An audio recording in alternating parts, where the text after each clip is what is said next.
Welcome. I'm Les Wallace, the president of Signature Resources. I'm also the 9-Minute Mentor. I was donating some books the other day to my local library. You know, all libraries are struggling in this economy. And I saw this book sitting on the counter. The Complete Idiot's Guide to Leadership, 2nd edition. Well, given that I published my own book on leadership entitled A Legacy of 21st Century Leadership, I thought maybe I should give the Idiot's Guide a gander just to see if there might be anything I've overlooked. It turns out this book makes the same mistake a lot of folks make, confusing management with leadership. Management is the hour-to-hour, day-to-day oversight of people, projects, and tasks. It's much more tactical and short-term oriented, while leadership is more systems and long-term oriented, helping people and organizations migrate to a better future. It turns out The Idiot's Guide is a good book for a new manager starting out who needs to learn how to manage things and deal with difficult people. But leadership is very different. As John Kotter pointed out in a Harvard Business Review article in 2001 entitled, What Leaders Really Do, John Kotter. It's a classic. You might want to check it out.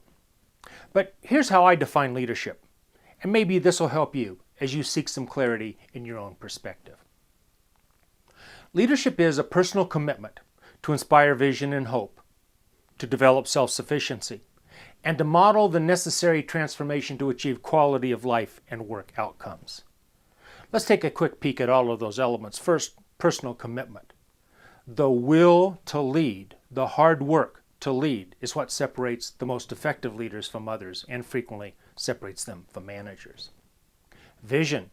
Vision is helping organizations and teams rally around a common, energizing view of a much better future. It's forward-facing. Self-sufficiency. Well, that's not managing people.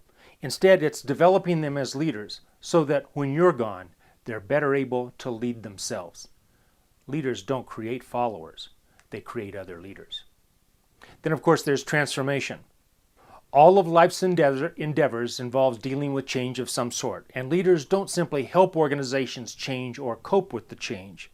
They help people let go of old models and find new models so they can transform to meet their desired outcomes in life or in business. My definition does say model the necessary transformation, and that's because leaders are teachers and they inspire by modeling behavior of leadership every day.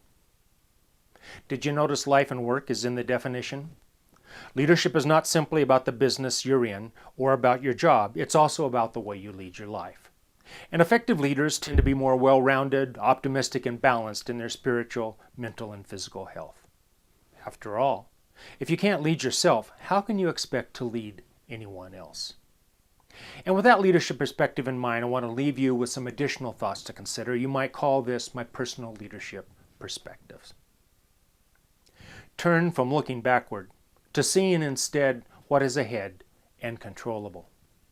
Raise your eyes from the path to the peak. Broaden your view from the narrow vision to the peripheral vision, because all tasks, teams, objectives, enterprises, and peoples are much more connected than they are disconnected. See your influence not as a leader, but as a distributor of leadership to others. Embrace life so as to put work in its proper perspective. And let less than desirable outcomes be your learning university. While you're at it, create enough order to allow disorder. And at the end of each day, ask yourself, did I respect all of those with whom I came into contact?